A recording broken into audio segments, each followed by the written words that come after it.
大家好啊，歡迎嚟到樓市知多啲，我係李家國嘅 Cheese。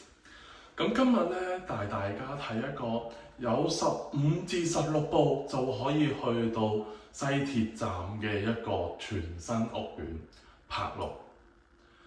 呢一個單位咧坐向東南，望住內園嘅永久5個池景，仲可以係3房套加工人套，適合晒一家大細嘅一個單位啊！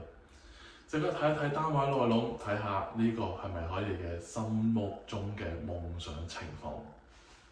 咁首先入到嚟門口咧，其實都見到玄關位非常之闊落啦，客飯廳非常分明嘅，咁啊亦都有冷氣機啦。咁其實喺柏龍呢個單位就係最好嘅，因為佢坐向東南，望住咧柏龍嘅內園永久5個池景。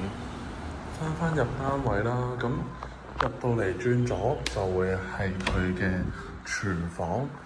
廚房咧，煤氣爐、電磁爐、雪櫃、洗衣機嗰啲應有盡有啦。咁佢後面就會係佢嘅工人房噶啦，亦都有佢嘅洗手間。咁工人姐姐可以喺度沖埋涼都仲得添。咁去到呢邊咧，佢係廳房同向嘅。洗手間佢有2個，呢個係客廁，第一間房啦，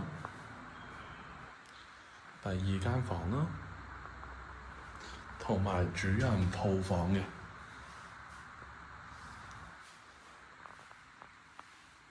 廳房同向，夜晚試想像下，夜晚同最親近嘅人一齊傾下偈，喺呢度望住永久5個池景同埋星星。如果鍾意呢個單位嘅話，歡迎 WhatsApp 俾我，我係李家國嘅 Cheese。